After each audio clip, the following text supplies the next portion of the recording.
और इससे पहले मैं बताया था आपको कि अलंकार का शाब्दिक अर्थ क्या होता है, आभूषण या गहना। क्या होता है? आभूषण या गहना। ठीक है, अलंकार का शाब्दिक अर्थ आभूषण या गहना होता है। और अलंकार दो शब्दों से मिलके बना है, अलग और कार। अलग यानी शोभा, कार यानी करने वाला। शोभा करने वाले तत्वों को अलंकार कहते हैं।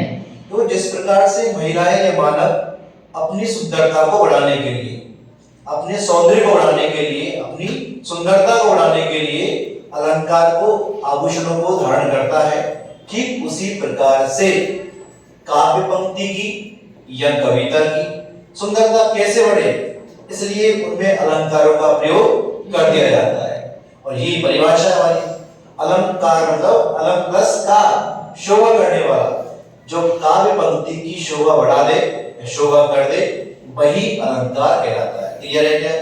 बताइए, अलंकार का शाब्दिक अर्थ आभूषण या गहना। इस प्रकार मानव अपनी सुंदरता को बढ़ाने के लिए अलंकारों का प्रयोग, आभूषणों का प्रयोग करता है, गहनों का प्रयोग करता है। ठीक उसी प्रकार से कविता या काव्य पंक्ति की सुंदरता कैसे बढ़े, इसके लिए हम क्या कर रहे हो? अलंकार का प्रयोग कर रहे हैं। ये अलंकार दो शब्दों से मिलकर बना है, अलंक और कार। अलंक यानी शोभा, कार यानी करने वाला। शोभा करने वाले तत्वों को अलंकार कहते हैं। ये दो प्रकार के होते हैं। कितने प्रकार के? दो प्रकार। एक होता है आपका शब्द अलंकार, एक होता है आपका अर्थ अलंकार। ठीक है, शब्द अलंकार और अर्थ अलंकार। तीसरा प्रकार और आता है, इसे कहते हैं उभया अलंकार। कौन सा? उभया अलंकार। तो शब्द अलंकार क्या होता है? जब काव्य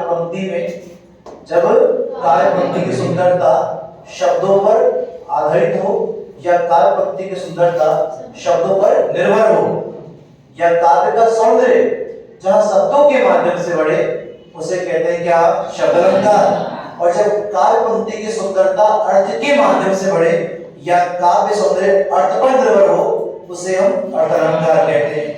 और जब शब्द और अर्थ दोनों के माध्यम से सुंदरता बढ़े, या दोनों के माध्यम से सौंदर्य बढ़े, उसे हम उभय अलंकार कहते हैं। क्लियर है क्या?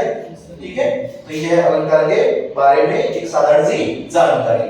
कल हम पढ़ेंगे अनुप्रास अलंकार के बारे में, यानी शब्द अलंकार के प्रकार के बारे में। उसके बाद पढ़ेंगे अर्थ अलंकार के बारे में। धन्यवाद।